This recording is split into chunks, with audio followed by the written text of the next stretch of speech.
Spiritual Principles, Rabbi Michael-ben-Pesach, Portnaar.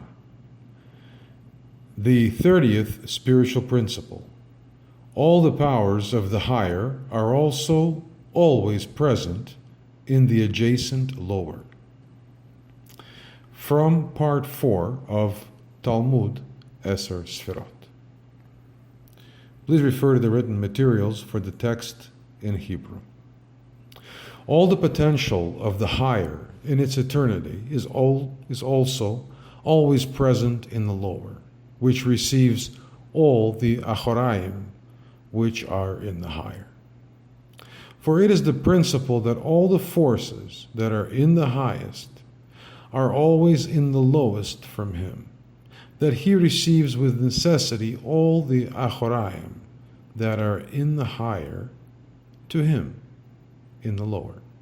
That at that moment, when he refines himself to the third stage, and the level of Chokmah comes out, he then receives the aspect of Din, which is revealed in him due to the lack of luminescence of the light of Keter, as stated above. And so then also the Sefirot, which are below Chokmah, receive via Achoraim, which they also receive from Panim de Keter in the first spreading of the light. Like Chokhmah, for they were all there at the same level as Keter, and now at the level of the third stage, that they lack the light of Keter, and they only receive the light from the Panim of Chokhmah. And in the same way, when the thinning occurs further from stage 3 to stage 2, the level of Binah emerges, which now turns out that Binah also suffers from the extortion of the light of Chokmah. And it turns out that she receives two aspects of Achoraim now. They are Achoraim of Keter, that she received during the time she was in the third stage, and the Achoraim of Chokmah, that she receives now. The Sefirot below Binah suffer from these Achoraim of Chokmah, in addition to the Achoraim of Keter, which are now present in stage 3, below the Binah. And so on, in a similar way, until the moment when the Masach thins to the stage of Keter. Only Malchut comes out, there lacking all the 9 first Sfirot. And as a result, Malchut receives from all 9 from their Achoraim, at the time when she was in level of stage 3. She received Achoraim of Keter, and during that time, when she was in stage 2, she received Achoraim of Chokmah. And while she was in stage 1, she received Achoraim of Binah. And now, because she has no light except her own, she also receives from Achoraim of Zeir Anpin, and they are the 6 Sfirot, Chagat, Nei, and so Malchut received 9 aspects of Achoraim.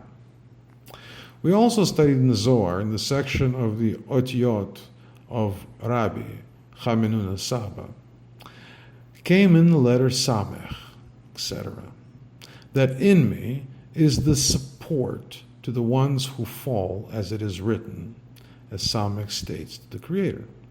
The Creator supports all who are falling. That is, as we said, she considered herself the most suitable of all the letters which preceded her, due to the fact that the lights of Samech could shine to Zon at the time of Katnut, because they are only the light of Chasadim. And then there's no attachment from Klipot in these lights due to the Chasadim.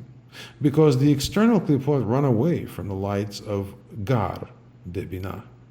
And therefore, she, the letter Samech, considered her properties most suitable to create the world with her, for she could protect the sons of the world, even when their deeds would cause ruin. As stated above, and also then there will be no attachment of Klipot.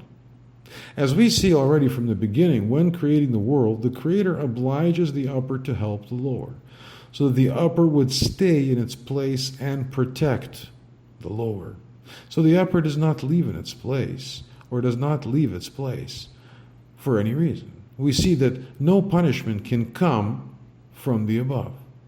So the punishment comes from the lower himself when he runs away from the help of the upper.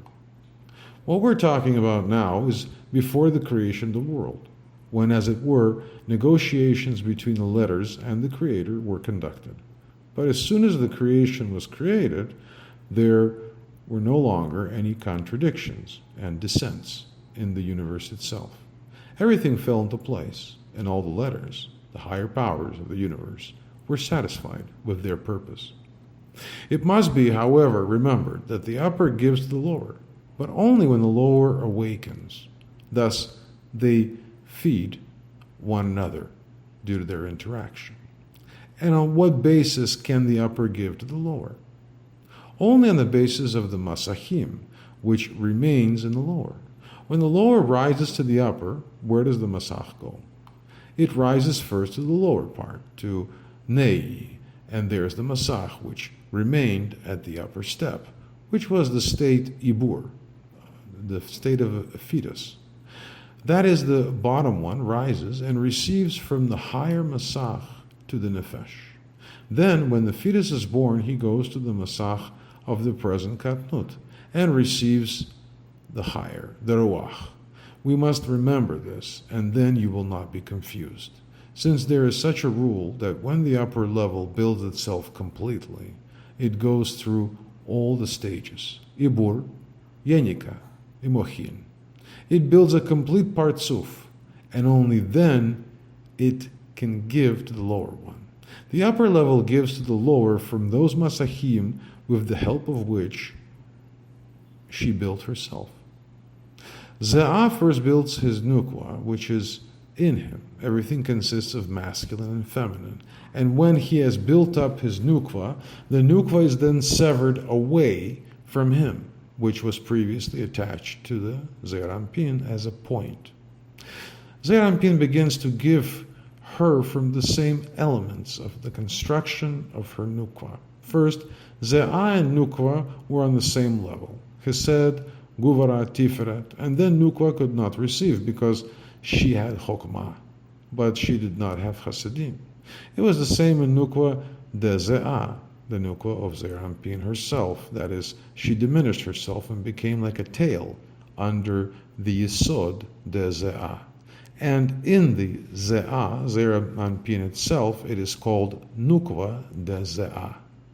Then he raised her to Yisod. Nukwa became like Yisod, then raised to Tiferet, and she received a full katnut, could receive two lights, nefesh and ruach. Then she raised her to Da'at. She became like him, received Gadlut, and the light of Neshama, and after that she separated and became a real Nukwa, the common 10th Sphira of the universe. Nukwa de Ze'ah is not a real Nukwa, bear this in mind. The real Nukwa must be built, separated completely from Zeir Anpin, but she receives everything from the particular aspect of the Nukwa de Ze'ah. The upper gives the lower from his memory of what he had. He cannot give anything else. The upper stage always reacts to the lower one. It looks at what forces are in the masach of the lower one, and if there are forces on the ibur. When the upper level awakens, its own old state of ibur in itself, and begins to transmit its outer part to the lower one through a zivuk. When the lower one has grown up, it can be gradually given to it. First katnut, the upper one awakens its katnut in itself and gives the lower one. This is the plan of the Creator. Thus, the bottom can rise to the top, and then the top can help the bottom. And the same is projected in our world. For the world to exist, the strong must help the weak. Therefore, and then, both a person and society will flourish. And when the strong do not help the weak, there is no conformity with spiritual laws. For the higher must give, and the lower must receive, and the lower, in order to receive, is obliged to correct itself. He must rise to receive.